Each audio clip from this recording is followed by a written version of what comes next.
우리는 친구 앞에서는 거짓 없이 모든 것을 털어놓을 수 있어야 하고 있는 그대로의 나를 보여줄 수 있어야 한다고 믿는다.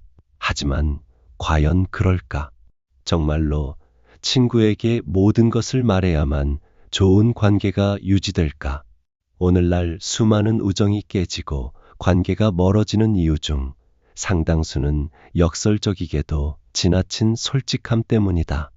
너무 많은 것을 보여주고 너무 많은 것을 말하고 너무 솔직하게 표현했기 때문에 오히려 관계가 금이 가는 경우를 우리는 주변에서 자주 목격한다. 마치 뜨거운 물이 유리컵을 깨뜨리듯 과도한 진실은 때로 관계에 균열을 만든다. 정약용은 긴 유배 생활 동안 수많은 사람을 만나고 헤어지면서 때로는 배신당하고 때로는 진정한 우정을 발견하며 관계에 대한 깊은 통찰을 얻었다. 그리고 그는 놀라운 결론에 이른다. 진정한 우정을 지키기 위해서는 오히려 세 가지를 숨겨야 한다는 것이다. 이는 거짓말을 하라는 뜻이 아니다. 불필요한 진실로 상대에게 상처를 주지 말고 관계를 해칠 수 있는 솔직함은 절제하라는 지혜로운 조언이다. 마치 정원사가 아름다운 정원을 가꾸기 위해 불필요한 가지를 쳐내듯 우리도 관계를 아름답게 유지하기 위해 어떤 말들은 가지치기해야 한다는 것이다. 그렇다면 정약용이 말한 세 가지는 무엇일까? 그리고 왜 이것들을 숨겨야 할까? 이 질문에 대한 답은 우리가 생각하는 것보다 훨씬 심오하고 동시에 실용적이다. 지금부터 천천히 들여다보자. 당신이 소중히 여기는 우정을 지키고 싶다면 이 이야기에 귀 기울여 보라. 세월의 지혜가 담긴 이 조언은 분명 당신의 관계를 더욱 단단하고 오래가게 만들어줄 것이다. 우선 생각해보라. 당신이 친한 친구에게 최근에 일어난 좋은 일을 신나게 이야기했을 때를 말이다.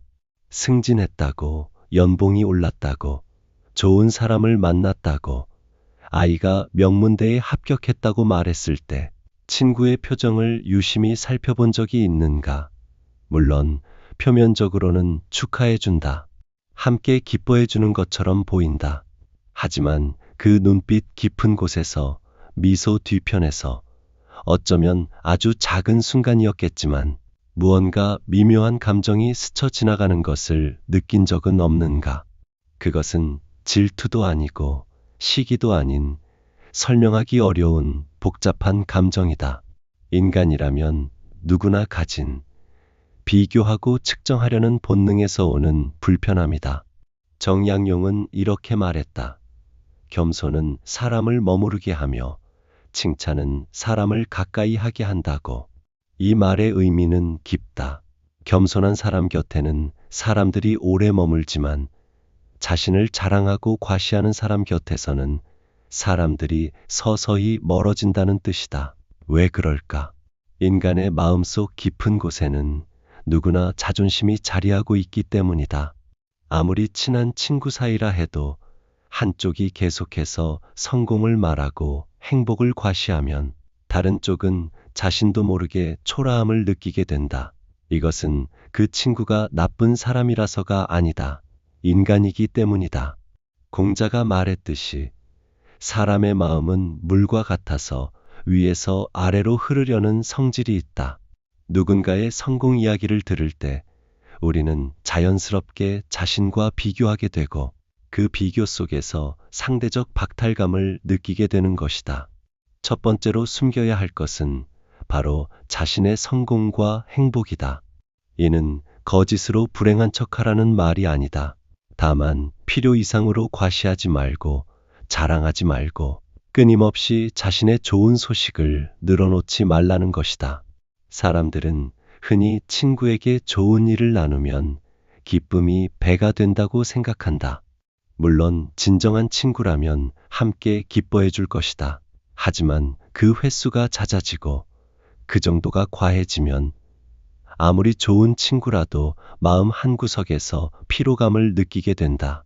마치 햇빛이 따뜻하지만 너무 강하면 식물을 태우는 것처럼 과도한 행복의 공유는 관계를 손상시킬 수 있다. 떠올려 보라. 당신이 어려운 시기를 보내고 있을 때 친구가 매번 만날 때마다 자신의 성공담을 늘어놓았던 순간을 말이다. 그 친구가 나쁜 의도가 없었다는 것을 알지만 듣고 있노라면 점점 마음이 무거워지고 만남 자체가 부담스러워지지 않았는가. 그래서 약속을 피하게 되고 연락이 뜸해지고 결국 관계가 멀어지게 되는 것이다. 노자는 이렇게 말했다. 만족할 줄 아는 사람은 항상 만족하고 멈출 줄 아는 사람은 위태롭지 않다고. 이 말을 관계에 적용하면 자신의 성공을 적당한 선에서 멈출 줄 아는 사람이야말로 관계를 오래 유지할 수 있는 사람이다. 실제로 우리 주변을 둘러보면 이런 경우를 쉽게 발견할 수 있다. 대학 동창회에 나가면 누군가는 계속해서 자신의 사업 성공담을 늘어놓고 누군가는 자녀의 좋은 대학 이야기를 반복한다. 처음에는 모두들 축하해주고 관심을 보이지만 시간이 지나면서 그 사람 주변에는 사람들이 점점 줄어든다. 반면 성공했음에도 겸손하게 말하고 다른 사람들의 이야기에 귀 기울이는 사람 곁에는 늘 사람들이 모인다. 이것이 바로 정약용이 말한 겸손의 힘이다. 겸손은 단순히 미덕이 아니라 관계를 지키는 실용적인 지혜인 것이다. 그렇다면 우리는 친구에게 좋은 일이 생겼을 때 어떻게 해야 할까? 말하지 말아야 할까? 아니다. 중요한 것은 방법과 정도이다.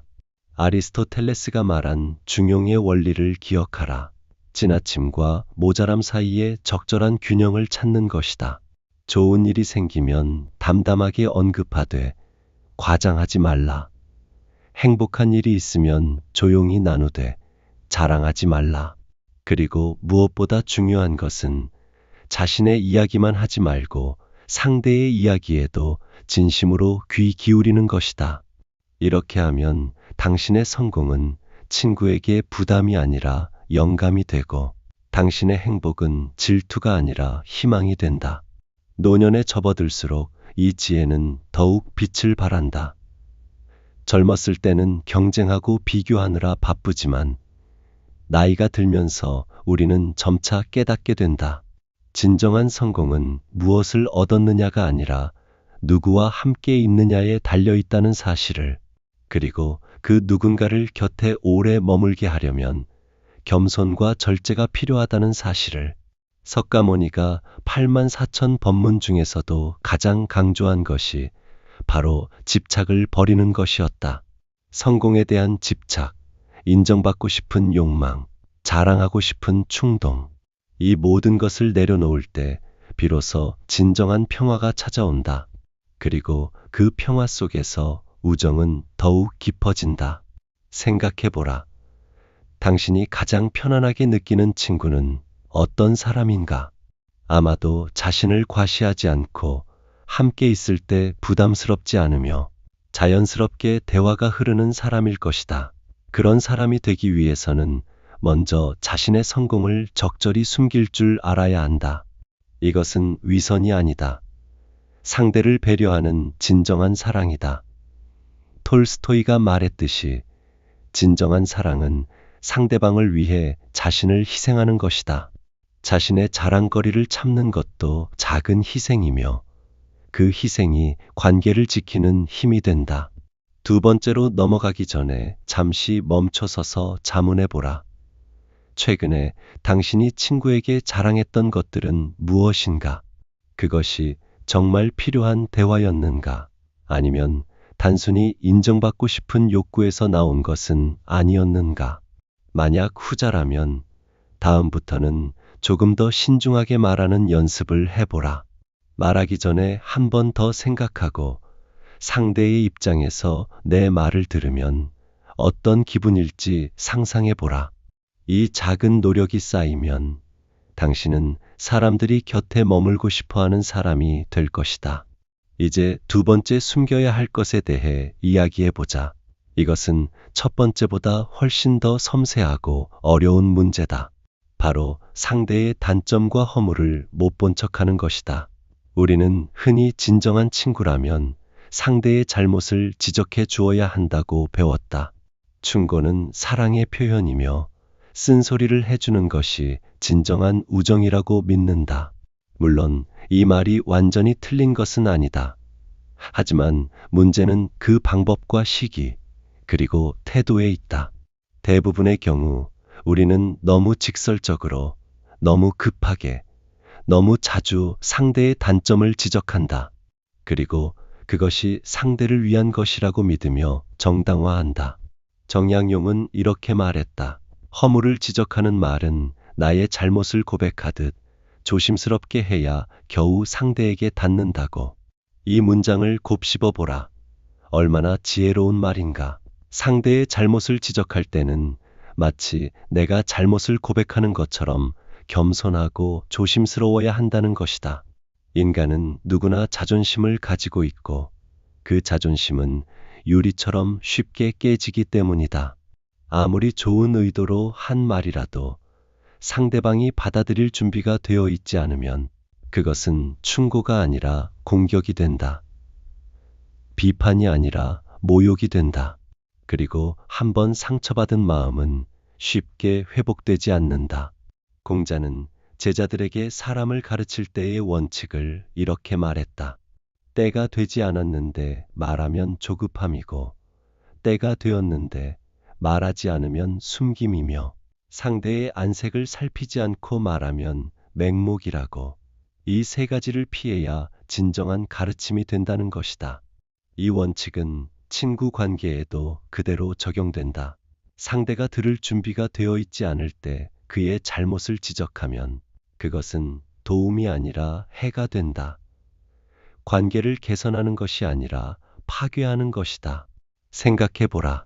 당신이 힘든 하루를 보내고 피곤해 지쳐 있을 때 친구가 당신의 단점을 늘어놓으며 충고한다면 어떤 기분이 들겠는가?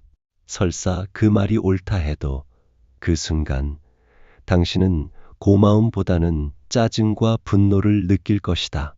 왜냐하면 지금 당신에게 필요한 것은 충고가 아니라 위로이기 때문이다. 때를 잘못 읽은 충고는 독이 된다. 플라톤이 말했듯이 의사가 환자를 치료할 때는 약의 종류뿐 아니라 투약 시기도 중요하다. 아무리 좋은 약이라도 잘못된 시기에 투여하면 효과가 없거나 오히려 해를 끼친다. 그렇다면 우리는 친구의 잘못을 보고도 아무 말도 하지 말아야 할까? 그렇지 않다. 여기서 정약용이 말한 숨긴다는 것의 의미를 정확히 이해해야 한다. 그것은 완전히 모른 척하라는 것이 아니라 직설적으로 지적하지 말라는 것이다. 때로는 침묵이 가장 큰 사랑이 된다. 때로는 못 본 척하는 것이 가장 깊은 배려가 된다. 노자가 말했듯이 아는 자는 말하지 않고 말하는 자는 알지 못한다. 진정으로 아는 사람은 때로는 침묵이 더 큰 힘을 발휘한다는 것을 이해한다.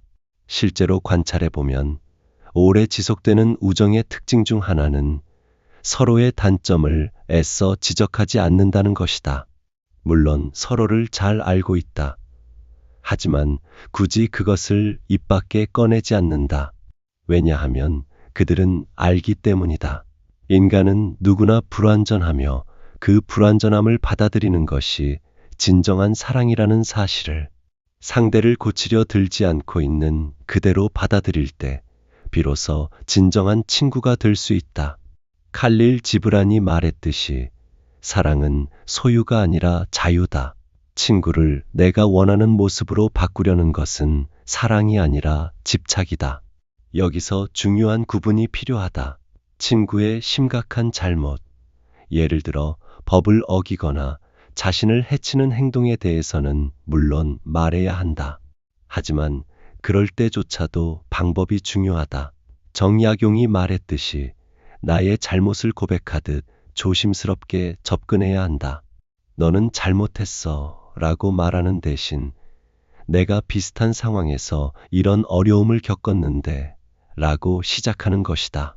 이렇게 하면 상대는 방어적이 되지 않고 열린 마음으로 들을 수 있다.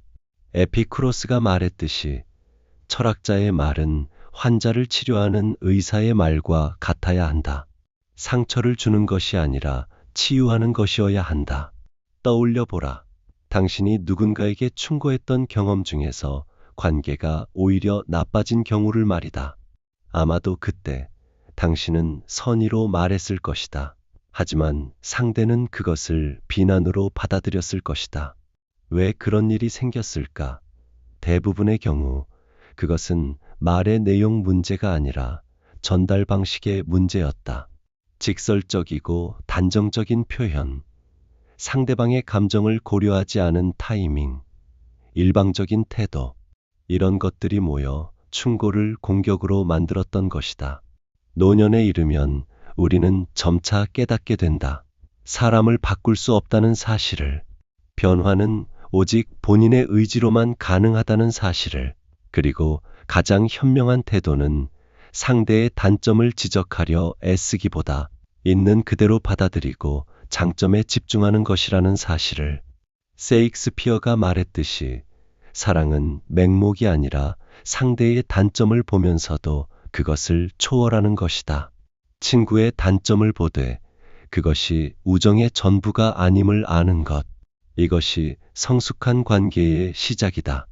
여기서 하나 더 짚고 넘어갈 점이 있다. 우리가 친구의 단점을 지적하고 싶은 충동을 느낄 때, 과연 그것이 정말 상대를 위한 것인지 자문해 보아야 한다. 솔직히 말하면 많은 경우 그것은 상대를 위한 것이 아니라 나의 우월감을 확인하고 싶은 욕구에서 나온다. 내가 더 잘 알고 내가 더 옳다는 것을 증명하고 싶은 마음. 이것이 충고라는 이름으로 포장되는 경우가 많다. 니체가 말했듯이 사람들은 자주 도덕이라는 이름으로 자신의 권력 의지를 정당화한다. 충고도 마찬가지다. 진정으로 상대를 위한 것인지 아니면 내 자존심을 세우기 위한 것인지 구분해야 한다. 그래서 두 번째 숨겨야 할 것의 핵심은 이것이다. 친구의 단점을 보더라도 그것을 입 밖에 내기 전에 3번 생각하라. 첫째, 정말 지금 말해야 하는가? 둘째, 이 말이 상대에게 도움이 될까? 상처가 될까? 셋째, 내가 말하지 않으면 어떻게 될까? 이 3가지를 모두 고려한 후에도 여전히 말해야겠다는 확신이 든다면 그때는 정약용의 조언을 따라 나의 잘못을 고백하듯 조심스럽게 말하라. 그러면 당신의 말은 충고가 되고 관계는 더욱 깊어질 것이다. 마지막으로 생각해보라. 당신이 가장 오래 유지하고 있는 우정을 말이다. 그 관계가 오래 지속된 이유 중 하나는 아마도 서로가 서로의 단점을 굳이 들추지 않았기 때문일 것이다. 물론 알고 있다. 하지만 그것을 관계의 중심에 두지 않았다. 대신 서로의 장점에 집중하고 함께 있을 때의 즐거움에 감사했다. 이것이 바로 성숙한 우정의 모습이다. 톨스토이가 말했듯이 행복한 가정은 모두 비슷하지만 불행한 가정은 저마다 이유가 다르다. 이를 친구 관계에 적용하면 오래가는 우정은 서로의 단점을 받아들이는 법을 알지만 깨진 우정은 저마다 다른 충고와 비판으로 상처를 준다. 이제 마지막 3번째로 숨겨야 할 것에 대해 이야기할 차례다. 이것은 첫 번째와 정반대되는 것처럼 보이지만 실은 같은 원리에서 나온다. 바로 자신의 과도한 불행과 어려움이다. 앞서 우리는 성공을 과시하지 말라고 했다. 그런데 이번에는 불행도 과장하지 말라고 한다. 왜일까? 언뜻 모순처럼 보이지만 그 이유를 깊이 들여다보면 결국 같은 메시지로 귀결된다. 상대방에게 부담을 주지 말라는 것이다. 정약용은 이렇게 말했다. 말을 실속 없이 과장되게 하는 사람은 남이 믿어주질 않는다고. 이 말의 의미를 생각해보라. 자신의 불행을 과장하고 어려움을 과도하게 호소하고 끊임없이 불평하는 사람은 결국 신뢰를 잃게 된다. 처음에는 사람들이 동정하고 위로해준다. 하지만 그것이 반복되면 점차 피로감을 느끼게 되고 결국에는 그 사람을 피하게 된다. 왜냐하면 그 사람과 함께 있으면 에너지가 고갈되기 때문이다. 마치 구멍 뚫린 물통에 물을 붓는 것처럼 아무리 위로해 주어도 끝이 없다고 느껴지기 때문이다. 소크라테스는 이렇게 말했다. 불평하는 것은 가장 쓸모없는 행동이다. 왜냐하면 그것은 상황을 변화시키지 못하면서 당신의 에너지만 소모하기 때문이다.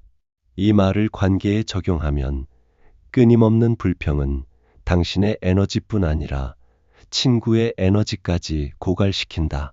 물론 어려움이 있을 때 친구에게 털어놓고 위로받는 것은 자연스럽고 필요한 일이다. 하지만 그것이 습관이 되어서는 안 된다.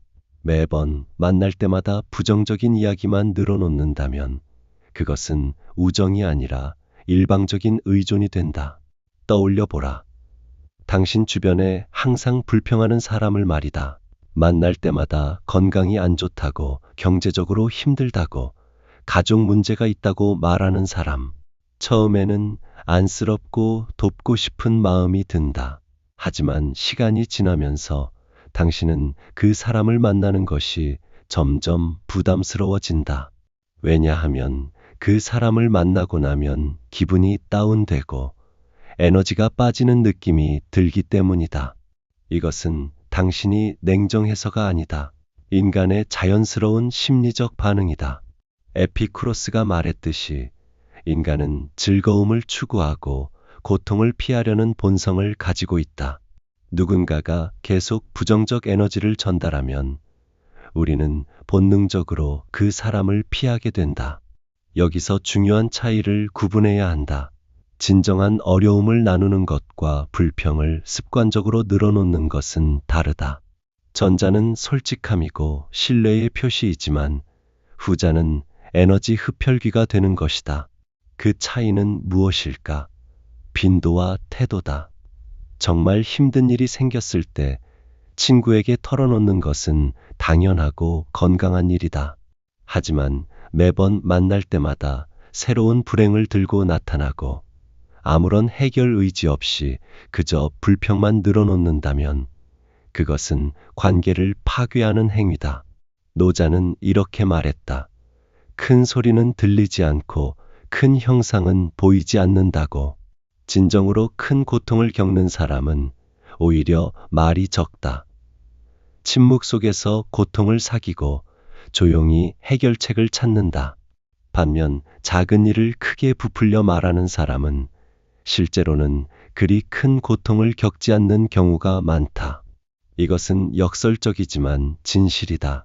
진정한 고통은 말로 표현하기 어렵고 표현할 힘도 없다. 그래서 정말 힘든 사람은 오히려 조용하다. 생각해보라. 당신이 인생에서 가장 힘든 시기를 보낼 때를 말이다. 그때 당신은 그 고통을 모든 사람에게 말하고 다녔는가? 아마도 아니었을 것이다. 오히려 혼자 조용히 견뎌냈거나 극소수에 가까운 사람에게만 털어놓았을 것이다. 그리고 그때 당신을 진정으로 위로해준 사람이 누구인지 기억할 것이다. 반대로 당신의 고통을 소재로 삼아 수다를 떨거나 진부한 위로의 말만 늘어놓았던 사람들도 기억날 것이다. 이 경험을 통해 우리는 배운다. 진정한 어려움은 신중하게 나누어야 하고 그것을 들어줄 자격이 있는 사람을 가려야 한다는 것을. 그렇다면 어려움을 어떻게 나누어야 할까? 정약용의 조언으로 돌아가 보자. 말을 실속 없이 과장하지 말라고 했다. 이 말의 의미는 있는 그대로 담담하게 말하되 과장하거나 감정적으로 호소하지 말라는 것이다. 그리고 무엇보다 중요한 것은 불평만 하지 말고 어떻게 해결하려고 노력하고 있는지도 함께 말하는 것이다. 이렇게 하면 친구는 당신을 동정의 대상이 아니라 존경의 대상으로 보게 된다. 어려움 속에서도 포기하지 않고 앞으로 나아가려는 모습에서 오히려 용기를 얻게 된다. 석가모니는 사성제를 통해 인생의 본질을 설명했다. 고통은 존재한다. 고통에는 원인이 있다. 고통은 소멸할 수 있다. 그리고 고통을 소멸하는 길이 있다. 이 가르침을 친구 관계에 적용하면 고통을 나누되 그것에 머물지 말고 해결책을 찾으려는 노력을 함께 나누는 것이다. 이렇게 하면 대화는 불평이 아니라 문제 해결의 과정이 되고 친구는 에너지를 빼앗기는 것이 아니라 함께 성장하는 경험을 하게 된다. 실제로 관찰해 보면 사람들이 가장 존경하는 이들은 어려움 속에서도 불평하지 않고 묵묵히 나아가는 사람들이다. 그들은 자신의 고통을 과시하지 않는다. 하지만 그들의 침묵 속에서 오히려 더 큰 힘이 느껴진다. 반면 작은 일에도 크게 호들갑을 떨고 끊임없이 동정을 구하는 사람들은 점차 신뢰를 잃는다. 세네카가 말했듯이 진정한 용기는 고통을 느끼지 않는 것이 아니라 고통 속에서도 품위를 잃지 않는 것이다. 여기서 또 하나 중요한 점이 있다. 자신의 불행을 과장하는 것은 때로 은연중에 상대방과의 경쟁이 되기도 한다. 누가 더 힘든가를 겨루는 불행 경쟁. 이것은 매우 불건전하고 파괴적인 패턴이다. 나는 이렇게 힘든데 너는 그것도 힘들다고 하느냐는 식의 태도는 공감을 불러일으키지 못한다. 오히려 거부감을 일으킨다. 공자가 말했듯이 자신과 타인을 비교하지 말고 어제의 나와 오늘의 나를 비교하라. 이 원칙은 고통에도 적용된다. 타인의 고통과 내 고통을 비교하지 말고 각자의 고통을 있는 그대로 인정하고 존중해야 한다. 노년에 이르면 우리는 점차 깨닫게 된다. 인생은 누구에게나 힘들다는 것을, 다만 그 힘듦의 양상이 다를 뿐이라는 것을, 그리고 그 힘듦을 어떻게 대하느냐가 그 사람의 품격을 결정한다는 것을, 불평 없이 견디는 사람, 어려움 속에서도 감사할 것을 찾는 사람, 자신의 고통을 타인에게 전가하지 않는 사람, 이런 사람들이 결국 존경받고 오래도록 좋은 관계를 유지한다. 마르쿠스 아우렐리우스가 말했듯이 외부의 상황을 통제할 수는 없지만 그것에 대한 나의 태도는 통제할 수 있다. 떠올려 보라. 당신이 가장 존경하는 어른을 말이다. 그분은 아마도 많은 어려움을 겪었을 것이다. 하지만 그것을 입에 달고 살지 않았을 것이다. 오히려 그 어려움을 통해 성장했고 더 깊은 지혜를 얻었을 것이다. 그리고 필요한 순간에만, 적절한 사람에게만 자신의 경험을 나누었을 것이다. 이것이 성숙한 어른의 모습이다. 이런 사람이 되기 위해서는 자신의 불행을 적절히 숨길 줄 알아야 한다. 그렇다면 정리해보자. 세 번째로 숨겨야 할 것은 자신의 과도한 불행과 불평이다. 이것은 어려움을 숨기라는 것이 아니라 과장하지 말고 의존하지 말라는 것이다. 진정으로 힘들 때는 물론 친구에게 털어놓아야 한다. 하지만 그것을 습관으로 만들지 말라. 매번 만날 때마다 새로운 불행을 들고 나타나지 말라. 대신 어려움 속에서도 긍정적인 면을 찾으려 노력하고 해결책을 찾기 위해 애쓰며 때로는 침묵 속에서 고통을 사귈 줄도 알아야 한다. 이제 이 세 가지를 관통하는 공통된 원리를 살펴볼 차례다. 첫째, 자신의 성공을 숨겨라. 둘째, 상대의 단점을 못 본 척하라. 셋째, 자신의 불행을 과장하지 마라.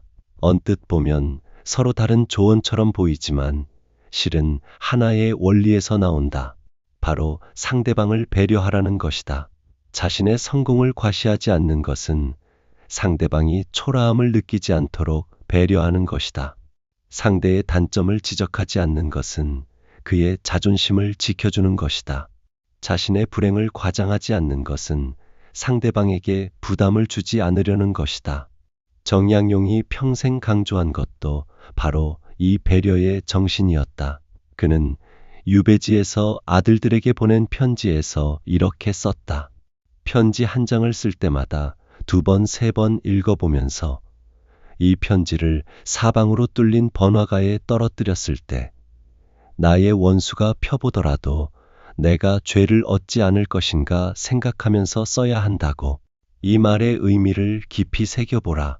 말과 글은 한 번 나가면 다시 담을 수 없다. 그래서 신중해야 한다. 상대방뿐 아니라 제3자가 보아도 부끄럽지 않을 내용이어야 한다. 이 원칙을 친구 관계에 적용하면 우리가 친구에게 하는 모든 말과 행동이 나중에 후회하지 않을 것인지 생각해 보아야 한다는 것이다. 자신의 성공을 자랑하는 말, 상대의 단점을 지적하는 말, 자신의 불행을 늘어놓는 말, 이 모든 것들이 나중에 관계를 돌아볼 때 부끄럽지 않을지 생각해 보라. 아마도 대부분의 경우 하지 않았으면 좋았을 말들이 떠오를 것이다. 그래서 정약용은 말을 조심하라고 강조했다. 입은 화의 문이요. 혀는 몸을 베는 칼이라는 옛 속담처럼 부주의한 말 한마디가 수십 년 우정을 무너뜨릴 수 있다. 공자는 이렇게 말했다. 군자는 말은 더디되 행동은 민첩하다고. 이 말의 의미는 말하기 전에 충분히 생각하되 행동은 즉시 하라는 것이다. 친구 관계에서도 마찬가지다. 말하기 전에 3번 생각하라. 이 말이 정말 필요한가? 이 말이 관계에 도움이 될까? 해가 될까? 이 말을 하지 않으면 어떻게 될까? 이 3가지를 모두 고려한 후에 말하면 후회할 일이 크게 줄어든다. 여기서 우리는 중요한 질문에 직면한다. 그렇다면 친구 관계는 진실한 것이 아니라 계산적인 것인가? 이 모든 것을 숨기고 조심해야 한다면 그것이 진정한 우정이라 할 수 있는가? 이 질문에 대한 대답은 이렇다. 진실함과 무례함은 다르고 솔직함과 잔인함은 다르다. 친구에게 진실하라는 것은 모든 것을 날 것 그대로 쏟아내라는 뜻이 아니다. 오히려 상대를 진정으로 생각한다면 어떤 진실은 가공하고 다듬어서 전달해야 한다. 마치 날카로운 돌을 강물이 오랜 시간 흐르며 둥글게 만드는 것처럼. 노자는 이렇게 말했다. 가장 부드러운 것이 가장 단단한 것을 이긴다고. 물은 부드럽지만 바위를 뚫는다. 친구 관계에서도 마찬가지다. 직설적이고 날카로운 말보다 부드럽고 배려 깊은 말이 더 큰 힘을 발휘한다. 진실을 말하되 사랑으로 포장하라. 충고하되 겸손으로 감싸라. 나누되 적절한 선을 지켜라. 이것이 성숙한 관계의 지혜다. 떠올려 보라. 당신이 평생 간직하고 싶은 우정을 말이다. 그 관계가 특별한 이유는 무엇인가?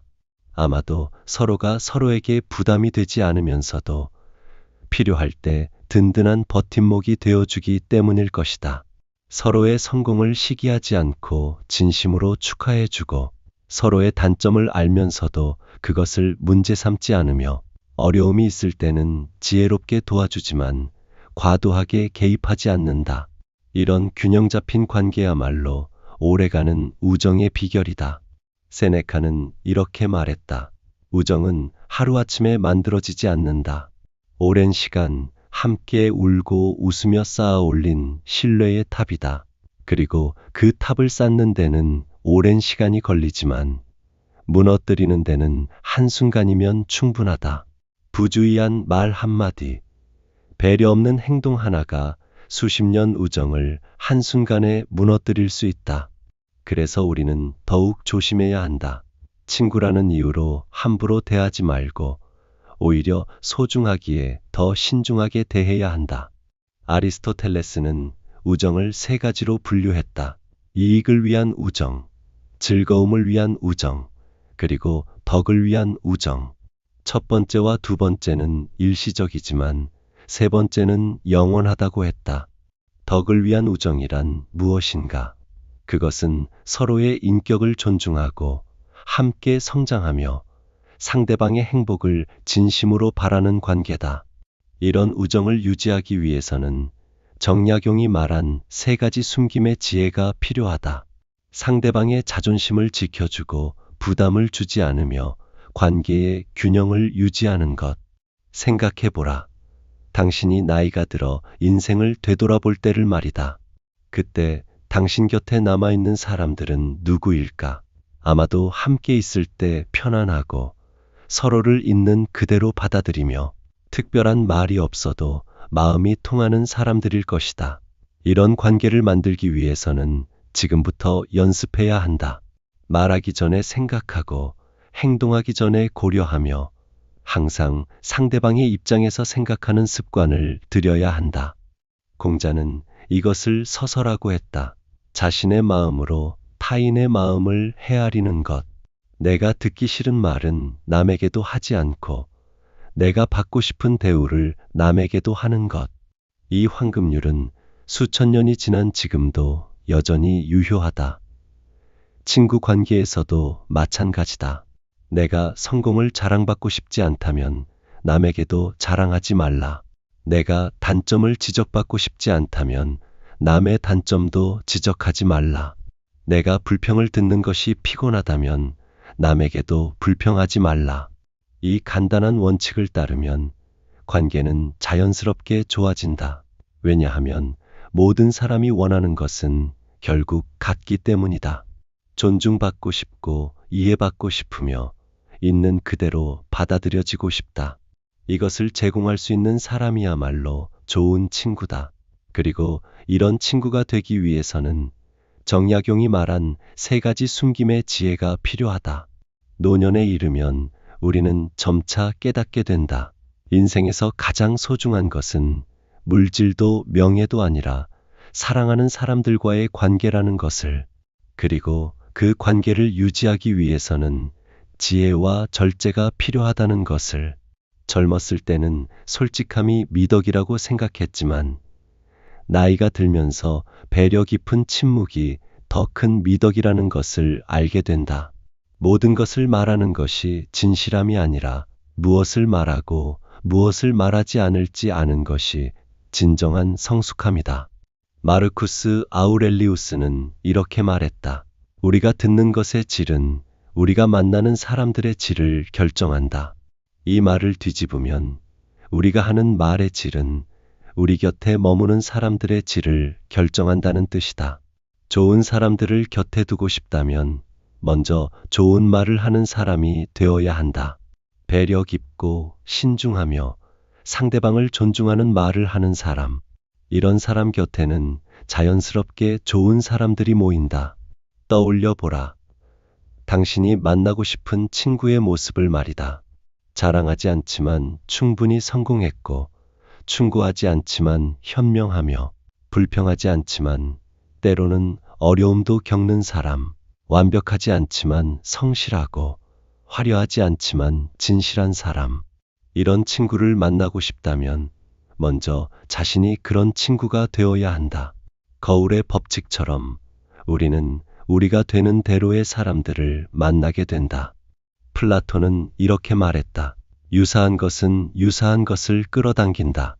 겸손한 사람은 겸손한 친구를 만나고 배려 깊은 사람은 배려 깊은 친구를 만난다.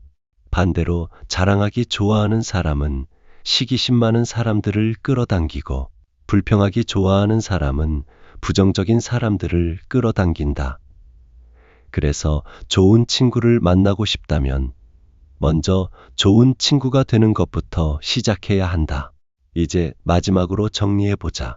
정약용이 말한 3가지 숨김의 지혜는 거짓을 말하라는 것이 아니다.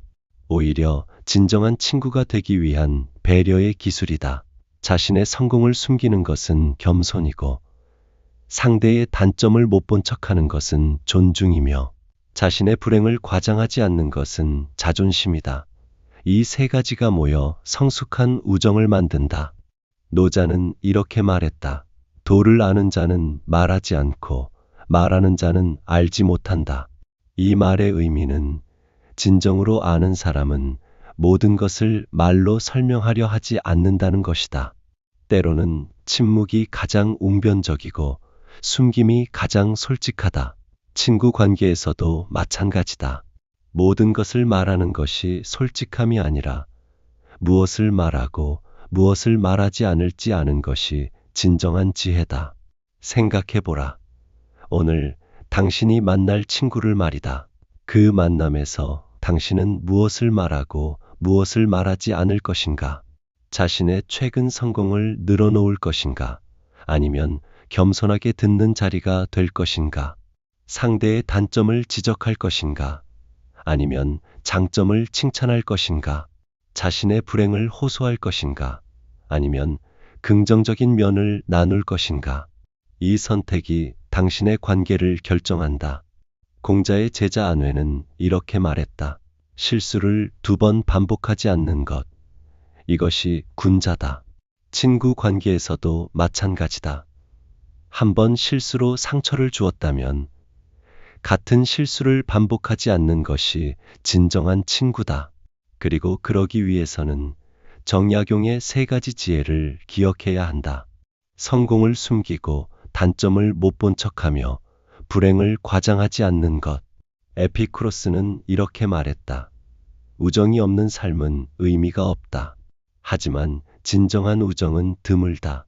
왜냐하면 대부분의 사람들이 우정을 유지하는 방법을 모르기 때문이다. 그들은 너무 많이 말하거나 너무 적게 듣는다. 너무 많이 요구하거나 너무 적게 베푼다. 균형을 찾지 못한다. 하지만 정약용의 지혜를 따른다면 우리는 그 균형을 찾을 수 있다.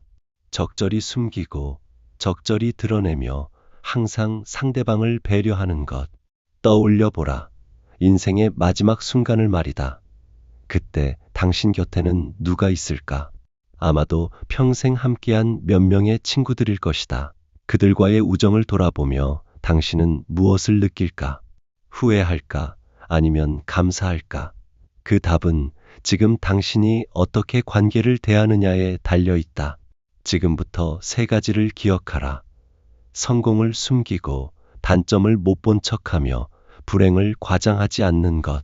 이것이 우정을 지키는 비밀이다. 소크라테스는 이렇게 말했다. 검토되지 않은 삶은 살 가치가 없다. 이 말을 관계에 적용하면 돌아보지 않는 우정은 깊어질 수 없다는 뜻이다. 때때로 멈춰서서 생각해보라. 내가 이 관계에서 어떤 사람인가? 내 말과 행동이 친구에게 어떤 영향을 미치는가? 나는 주는 사람인가? 받는 사람인가? 이런 질문을 스스로에게 던지고 정직하게 답하며 필요하다면 바꿔나가라.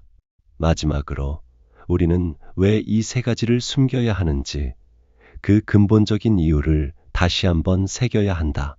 그것은 단순히 관계를 유지하기 위한 기술이 아니다. 그보다 훨씬 깊은 의미가 있다. 그것은 바로 사랑이다. 진정으로 사랑한다면 상대방의 마음을 먼저 생각한다. 내 기쁨보다 상대의 평화를, 내 자존심보다 상대의 존엄을, 내 편안함보다 상대의 행복을 먼저 생각한다. 이것이 진정한 사랑이고 진정한 우정이다. 정약용은 유배지에서 이렇게 썼다. 사람이 세상에서 가장 귀하게 여길 바는 성실함이다. 속여도 되는 것은 아무것도 없다. 하지만 동시에 그는 말했다. 겸손하고 신중하며 배려하라고. 이 2가지는 모순되지 않는다. 성실함은 거짓말을 하지 않는 것이지 모든 것을 말하는 것이 아니다. 진정한 성실함은 상대방을 배려하는 방식으로 진실을 전달하는 것이다. 공자는 이렇게 말했다. 덕이 외롭지 않으니 반드시 이웃이 있다. 좋은 사람 곁에는 자연스럽게 좋은 사람들이 모인다. 그리고 좋은 사람이란 정약용이 말한 3가지 지혜를 실천하는 사람이다. 겸손하고 존중하며 자족하는 사람. 이런 사람이 되기 위해 노력하라. 그러면 당신 곁에는 평생 함께할 진정한 친구들이 모일 것이다. 노년에 이르러 뒤돌아볼 때 우리가 가장 자랑스러워할 것은 무엇일까? 아마도 재산도 명예도 아닐 것이다.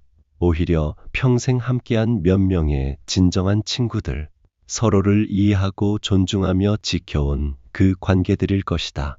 그리고 그 관계들이 가능했던 것은 정약용이 말한 세 가지 지혜 덕분이었다는 것을 깨달을 것이다. 성공을 숨기고 단점을 못 본 척하며 불행을 과장하지 않았기에 우정은 오래도록 지속될 수 있었다. 이제 이 이야기를 마무리하며 당신에게 묻고 싶다.